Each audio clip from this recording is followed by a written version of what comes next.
Hi అండి అందరికీ. ఇవాళ చేయబోయే రెసిపీ సేమియా ఉప్మా. ఈ సేమియా ఉప్మా ముద్ద ముద్దలా లేకుండా పొడిపుల్లాడుతూ ఉండాలంటే కొలత కరెక్ట్గా తీసుకుంటే పొడిపుల్లాడుతూ చాలా చక్కగా కుదురుతుంది.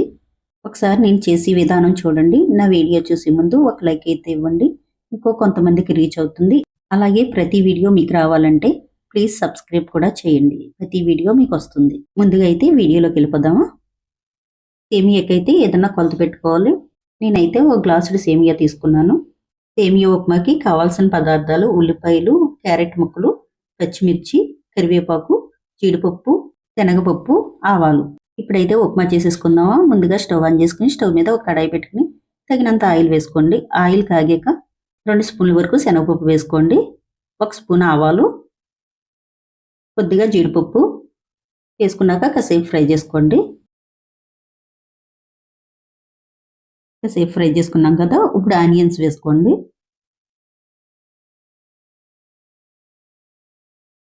తర్వాత క్యారెట్ వేసుకోండి.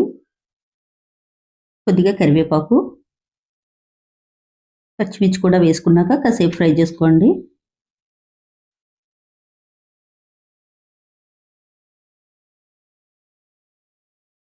పోపు దినుసులు బాగా ఫ్రై చేసేసుకున్నాం కదా, ఇప్పుడు సేమియా అయితే ఏ గ్లాస్ తోటి తీసుకున్నామో అదే గ్లాస్తో వాటర్ తీసుకోండి. గ్లాసుడు సేమియాకి గ్లాసుడు వాటర్ వేసుకోవాలి. అప్పుడే మనకు కరెక్ట్గా కుదురుతుంది. సేమియా ఉప్మా పొడిపుల్లాడుతూ చాలా చక్కగా వస్తుంది. ఇప్పుడు తగినంత సాల్ట్ వేసుకోండి.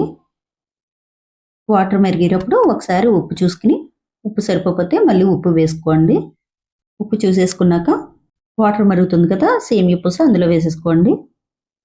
సేమియా పూస అయితే మనం ఫ్రై చేయని అవసరం లేదు. ఫ్రై చేయకుండానే చాలా చక్కగా కుదురుతుంది. ఒకసారి గట్టితోటి కలుపుకోండి. ఈ విధంగాను కలిపేసుకున్నాక మూత పెట్టి సిమ్లో పెట్టి కుక్ అవనివ్వండి. మధ్యలో ఒకసారి మూత తీసి లైట్గా వాటర్ ఉండగా 1 స్పూన్ నెయ్యి వేసుకుంటే పొడిలాడుతూ పూసలాగా చాలా చక్కగా కుదురుతుంది. నెయ్యి వేసేసుకున్నాక గట్టితోటి బాగా కలుపుకోండి. కలిపేసుకున్నాక 2-3 సెకండ్లు మళ్ళీ మూత పెట్టి కుక్ అవనివ్వండి.